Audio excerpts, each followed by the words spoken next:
নির্বাচন কমিশনকে আমরা অনুরোধ করেছি যে তারা যেন একটি উদাহরণ সৃষ্টি করতে পারে, যাতে বাংলাদেশের মানুষ শুধু নয়, বিশ্বের মানুষ যাতে বুঝতে পারে যে বাংলাদেশ গণতন্ত্রের পথে এগুচ্ছে, এদেশে একটি সুষ্ঠু নিরপেক্ষ নির্বাচন যাতে হয়। এবং সেই গুরুদায়িত্ব আজকের নির্বাচন কমিশনের উপরে রয়েছে বলেই আজকে আমরা এই আলোচনায় এসেছি।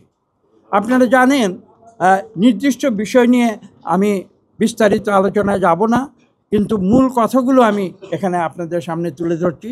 সেটা হচ্ছে যে একটি সুষ্ঠু নিরপেক্ষ নির্বাচন করতে হলে যে বিষয়টি সবচেয়ে গুরুত্বপূর্ণ, যে দায়িত্বটি সবচেয়ে গুরুত্বপূর্ণ, সেটা হচ্ছে নির্বাচন কমিশনের দায়িত্ব।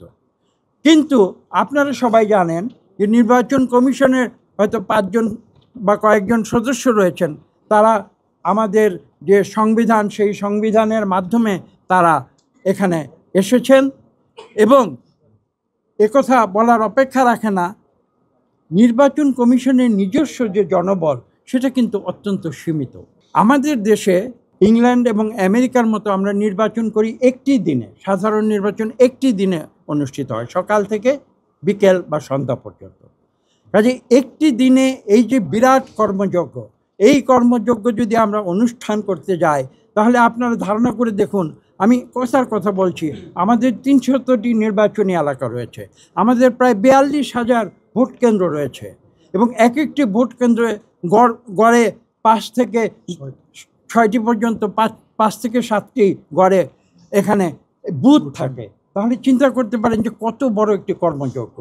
এবং আজকে এই যে বললাম 5 জন নির্বাচন কমিশনার যারা সংবিধানের মাধ্যমে তারা এখানে অ্যাপয়েন্টেড হয়েছেন, কিন্তু এটা তো শুধু এই 5 জন করতে পারবেন না। এবং এর জন্য যে বিশাল একটি ম্যান পাওয়ার যেটা লাগবে, সেটা কী করে নির্বাচন কমিশন?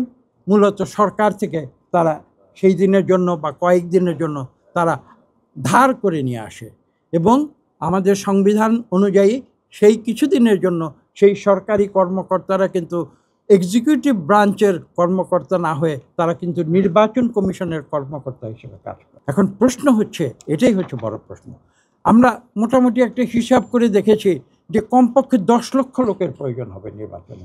তো তাহলে যদি এই বিশাল একটি জনগোষ্ঠীর প্রয়োজন হয়, তারা কারা? এই প্রশ্নটি আমাদের বিবেচনায়। আইন শৃঙ্খলা পরিস্থিতি নির্বাচনের দিন আমরা বলেছি যে এই সরকার, এই নির্বাচন কমিশন যখন দৃশ্যমান হবে যে তারা একটি সুষ্ঠু নিরপেক্ষ নির্বাচন করতে চায়, আমি ব্যক্তিগতভাবে বলেছি, আমার বিশ্বাস, আমরা অনেকেই যে ভয়টা পাচ্ছি যে নির্বাচনের দিনে বিশৃঙ্খলা হবে, আইন শৃঙ্খলা পরিস্থিতির ক্ষতি হবে, আমি বিশ্বাস করি যে বাংলাদেশের মানুষ, তাদের অন্তরে গণতন্ত্র রয়েছে, তারা গণতন্ত্রে বিশ্বাস করে এবং তারা গণতন্ত্র প্রক্রিয়া, তারা বিগত 15 বছর যে গণতান্ত্রিক প্রক্রিয়া তারা নিজেদের ব্যবহার করতে পারেনি, সেই গণতান্ত্রিক প্রক্রিয়া একটি সুষ্ঠু নিরপেক্ষ ভোটদানের মাধ্যমে তারা সঠিকভাবে তাদের অধিকার প্রয়োগ করবে, এই বিশ্বাস যখন তাদের মনে জন্ম হবে, সেই মুহূর্তে আমি বিশ্বাস করি যে নির্বাচন একটি উৎসবমুখর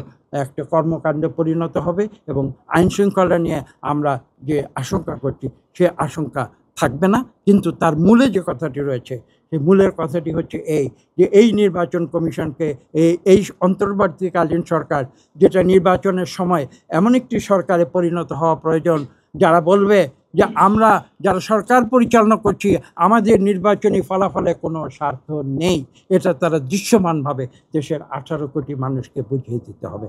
এই ছিল আমাদের বক্তব্য।